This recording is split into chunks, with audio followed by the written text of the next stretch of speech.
샬롬, 말씀 읽어주는 김기웅 목사입니다. 오늘도 기대하는 마음과 사모하는 마음을 가지고 하나님의 말씀 함께 읽겠습니다. 레위기 25장 39절부터 55절까지의 말씀입니다. 너희 형제 가운데 누가 가난하게 되어 자신의 몸을 너희에게 팔아야 할 경우 그를 종 부리듯 하지 말고 품꾼이나 너희 가운데 머무는 손님처럼 대하여라. 희년이 될 때까지 그가 너희를 위해 일할 것이다. 희년이 되면 그는 자녀들과 함께 마음 놓고 자기 친척과 조상의 땅으로 돌아갈 수 있다. 이스라엘 백성은 내가 이집트에서 이끌어낸 나의 종이니 절대 종으로 팔 수 없다. 너희는 그를 가혹하게 부리지 마라. 너희는 하나님을 두려워하여라. 너희가 소유할 수 있는 남종과 여종은 주변 나라에서 온 사람들이어야 한다. 주변 나라로부터 종을 사들이는 것은 괜찮다. 일시적으로 너희와 함께 사는 외국인 노동자의 자녀들은 사들여도 된다. 너희 땅에서 태어나 너희 가운데 사는 그들의 친척에게서 사들일 수도 있다. 너희는 그들을 너희 소유로 삼아 너희 자녀에게 재산으로 물려줄 수 있고 그들이 사는 동안 종으로 부릴 수도 있다. 그러나 너희 형제 이스라엘 자손을 가혹하게 부려서는 안 된다. 너희와 함께 사는 외국인이나 거류민 가운데 부유해진 사람이 있어서 너희 형제 가운데 가난해진 한 사람이 너희와 함께 사는 외국인이나 그의 친척에게 자신의 몸을 판 경우 그는 자기 몸을 판 뒤라도 되살 권리가 있다. 그의 친족 가운데 하나가 그를 되살 수 있다. 그의 삼촌이나 사촌이나 그의 친척 가운데서 가까운 사람이 그를 되살 수 있다.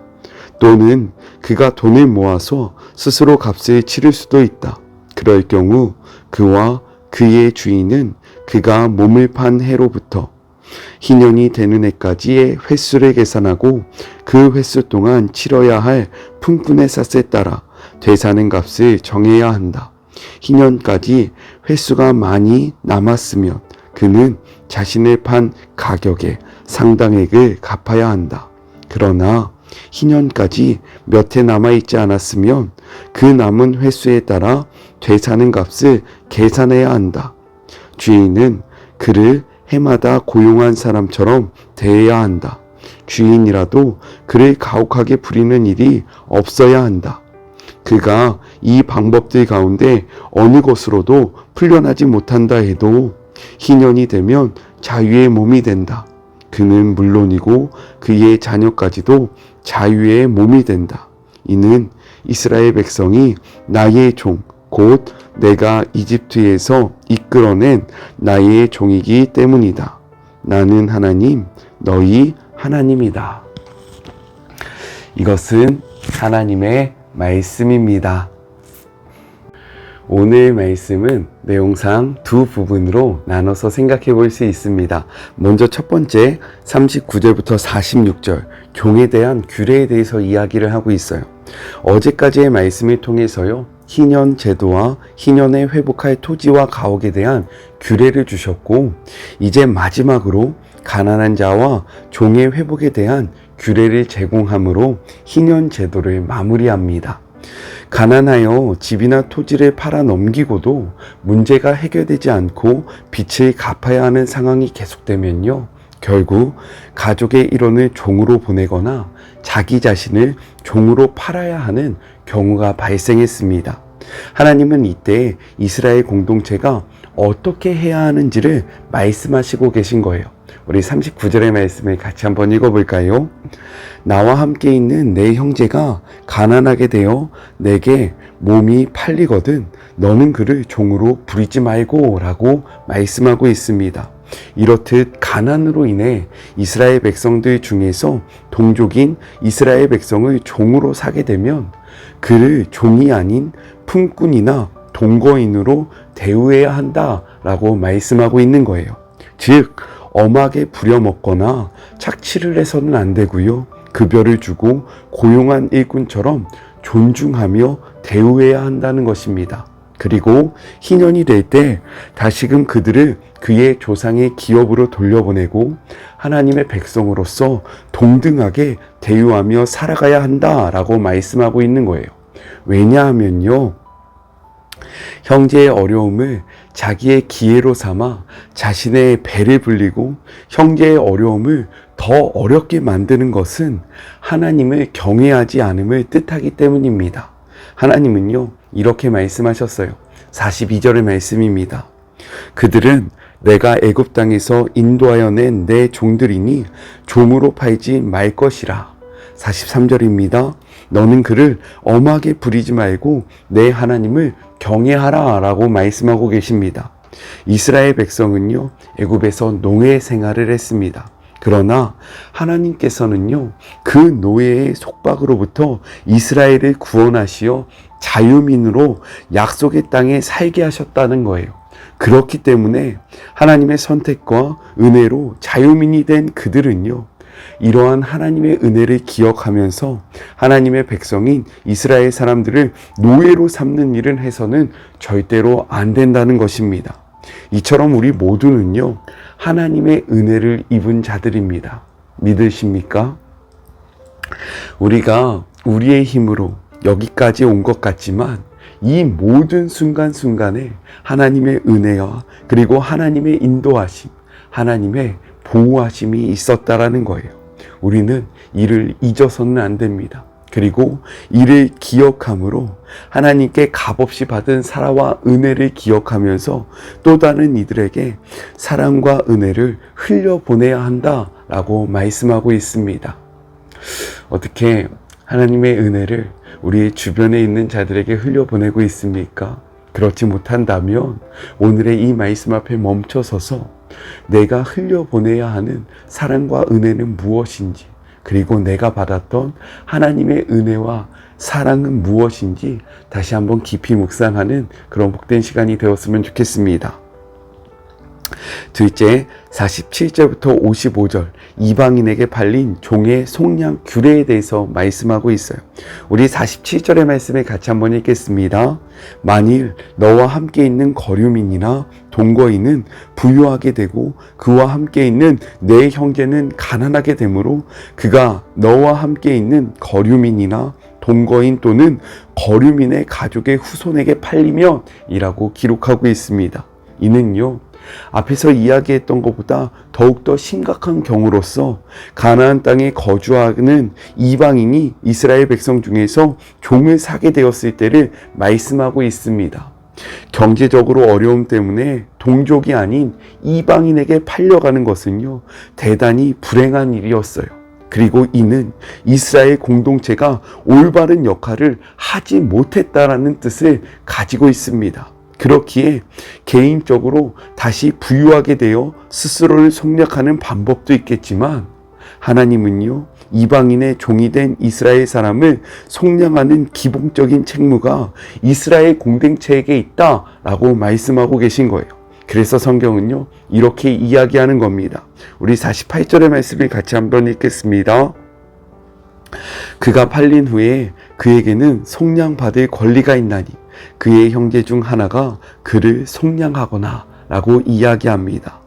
이스라엘 공동체가요, 지체의 아픔을 돌아보지 않았기 때문에 이러한 일이 발생하였으므로 그에게는 속량받을 권리가 있다는 겁니다. 이렇게 속량해 주는 사람을요, 고해, 즉 구속자라고 부릅니다. 이에 대해서는 어저께 설명을 했기 때문에 어저께 말씀을 함께 묵상하지 못한 분들은요, 어저께 말씀을 먼저 묵상하고 이 부분에 대한 말씀을 함께 나눴으면 좋겠습니다. 제가 링크를 걸어 드릴게요. 한번 보시면 좋을 것 같아요. 그리고 이를 속량하기 위해서는요, 상당한 희생이 필요했다라는 것을 우리가 말씀을 통해서 확인할 수 있습니다. 그렇기에 룻기에 나오는 나오미의 근속은요, 자신의 재산에 손해가 날 것을 우려하여 기업 물을 자의 의무를 질 수 없다라고 이야기를 한 거예요. 우리 룻기 4장 6절의 말씀을 같이 한번 읽어볼까요? 그 기업 물을 자가 이르되 나는 내 기업에 손해가 있을까 하여 나를 위하여 물으지 못하노니 내가 물을 것은 내가 물으라 나는 물으지 못하겠노라 하는지라 라고 이야기합니다. 이렇게 큰 손해가 있음에도 불구하고요, 하나님은 무엇이라고 말씀하십니까? 이를 공동체에게 요구하고 계신다라는 거예요. 야고보서는요, 이렇게 이야기합니다. 야고보서 2장 15절의 말씀이에요. 만일 형제나 자매가 헐벗고 일용할 양식이 없는데, 16절입니다. 너희 중에 누구든지 그에게 이르되 평안히 가라, 덥게 하라, 배부르게 하라 하며 그의 몸에 쓸 것을 주지 아니하면 무슨 유익이 있으리요. 이어서 17절입니다. 이와 같이 행함이 없는 믿음은 그 자체가 죽은 것이다 라고 선포합니다. 또한 성경은요, 모든 교회가 닮기를 소망하는 초대 예루살렘 교회의 모습을 이렇게 이야기하고 있어요. 사도행전 2장 44절의 말씀입니다. 2장 44절의 말씀이에요. 믿는 사람이 다 함께 있어 모든 물건을 서로 통용하고, 45절입니다. 또 재산과 소유를 팔아 각 사람의 필요를 따라 나눠주며, 46절입니다.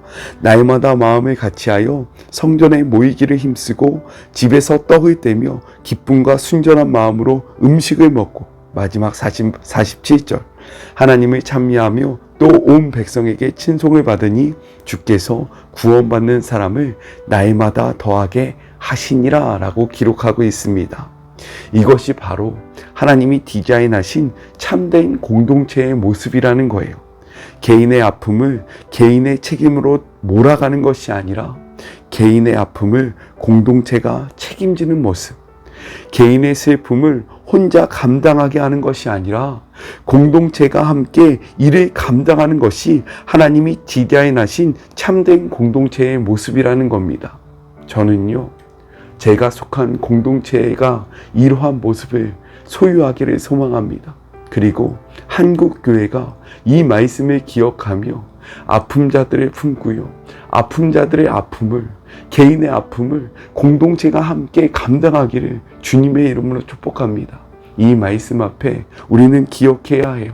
우리의 모습은 어떠한지, 그리고 우리의 믿음은 어떠한지, 우리가 속한 공동체의 모습은 어떠한지, 이러한 말씀 앞에 우리가 마지막으로 이 말씀을 기억했으면 좋겠습니다.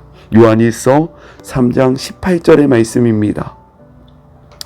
자녀들아, 우리가 말과 혀로만 사랑하지 말고 행함과 진실함으로 하자라고 이야기합니다. 다시 한번 읽어볼까요? 자녀들아, 우리가 말과 혀로만 사랑하지 말고 행함과 진실함으로 하자. 이 말씀을 기억하며 말과 혀로만 사랑하는 것이 아니라 행함과 진실함으로 우리의 믿음을 드러내는, 보여주는 우리 사랑하는 주의 모든 자녀들이 되었으면 좋겠습니다. 우리 같이 기도할까요? 하나님, 희년 제도를 통해서 하나님이 원하시는 공동체의 모습이 무엇인지, 믿는 자들의 삶이 어떠한지를 생각해 보았습니다. 주님, 우리는 개인의 아픔을 개인에게 모두 다 책임지라고 이야기하고 있지는 않습니까? 개인의 슬픔을 그들이 온전히 감당해야 한다라고 이야기하고 있지는 않습니까? 주님, 주님은요, 개인의 아픔을 정말로 개인이 책임지되 이 아픔에 공동체가 함께하기를 원하셨습니다. 그리고 이 아픔을 공동체가 함께 나눠지라고 말씀하고 있습니다. 이것이 우리를 향한 하나님의 뜻이고, 이것이 하나님이 디자인하신 공동체의 모습이며, 이것이 하나님께서 원하시는 교회됨의 모습이라는 사실을 기억하며 우리의 공동체를 돌아보고 우리 공동체 안에 있는 지체들의 아픔을 정말로 몰라보지 않는, 모른 채 하지 않는 우리 사랑하는 주의 모든 자녀들이 되게 하여 주시옵소서. 말과 혀로만 사랑하는 것이 아니라 행함과 진실함으로 우리의 사랑을 보여주는, 우리의 믿음을 보여주는 주의 모든 자녀들이 되기를 소망하며 거룩하신 예수님의 이름으로 기도드립니다. 아멘. 오늘 제 목소리가 조금 그렇죠. 어디 아픈 게 아니라 기도를 좀 많이 했더니 목소리가 쉬었어요. 걱정하지 않으셔도 되고요. 내일은 조금 더 나은 목소리로 하나님의 말씀을 함께 나누도록 하겠습니다. 저는요, 또 내일 만나도록 할게요. 사랑과 주님의 이름으로 축복하면서 오늘 하루도 힘 내세요. 우리 내일 만나요. 안녕. 오늘도 수고하셨습니다.